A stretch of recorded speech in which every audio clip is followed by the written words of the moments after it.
Very excited to try this one. This is, I don't know why I haven't tried this one so far. It just makes sense to try it and customize it and make it amazing. Because I really like modern muscle cars that look like old muscle cars that don't always look like old muscle cars. I like this car.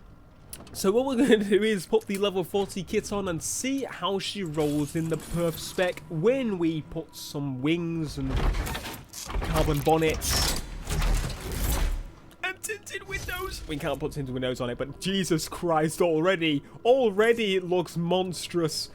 Look, I would be happy leaving like this, except the rims and the colour. And I'd like to change the bonnet maybe. Customization is amazing, you know. So, colour, what are we going with? We could go with the yellow, that looks really weird. I like the orange, I like that, I like the white. We're going with red. It needs to be red, it's one of those cars. Now, interiors, nope, we ain't changing it, looks beautiful as it is. I don't really touch the interiors that much because they always look amazing anyway. Let's see what we've got. Front bumper wise, I'm getting excited. This is looking intense. And now we're back to the norm, the nice, plain, basic, if that's what you like. But me, I like to be loud and proud.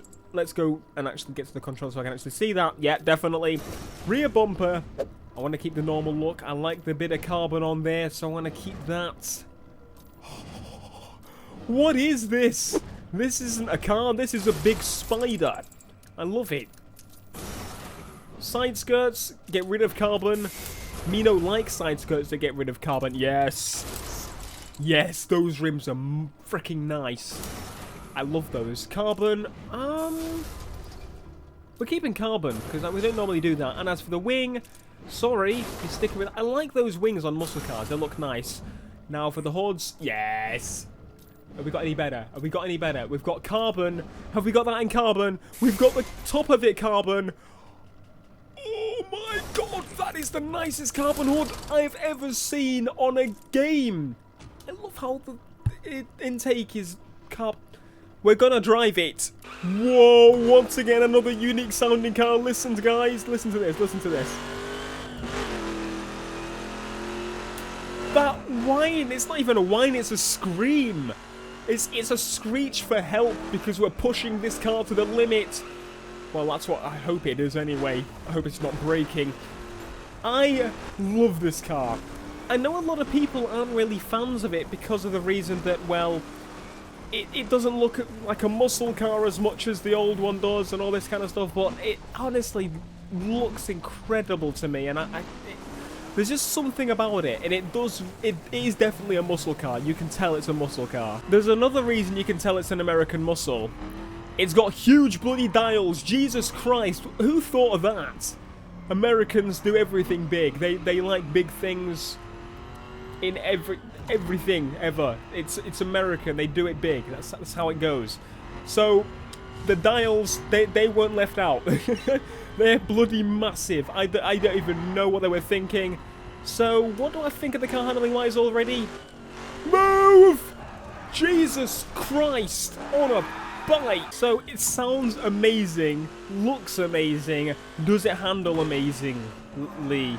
Let's see.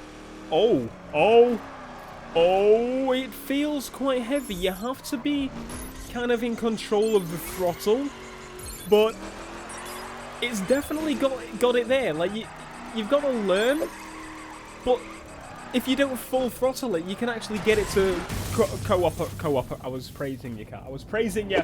So yeah, if you use the throttle right and the amount of turning angle you put on in the corners, you can actually get this thing to go pretty well. See what I mean? Like, it's not sliding too much, it's staying in control. If it does slide, it's a controlled slide, which is always the best slide. Otherwise, you're just out of control and then you die. But it's pretty damn good. I'm actually, once again, really impressed.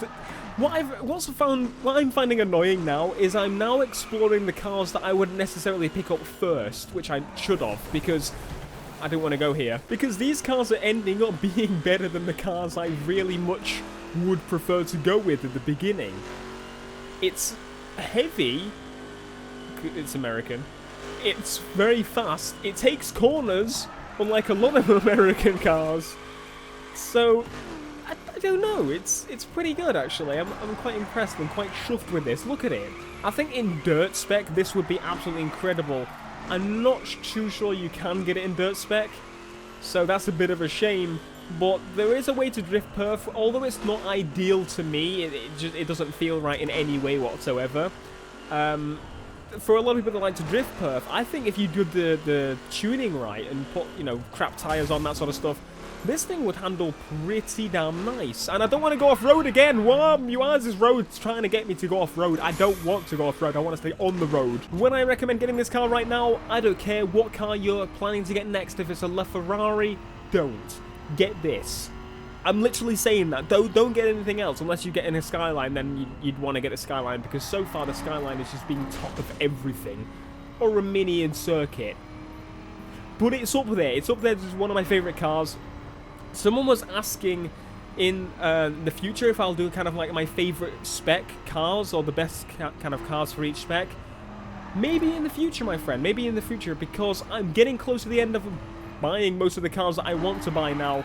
We've still got a lot to go if we want to go through all of them, so I don't want to like have any hidden gems that I wouldn't think about. But that's for another time. If you want to see that, make sure to let me know. Give this video a like if you want to see more builds like this. I will see you next time. That guy's in his red car again. Peace!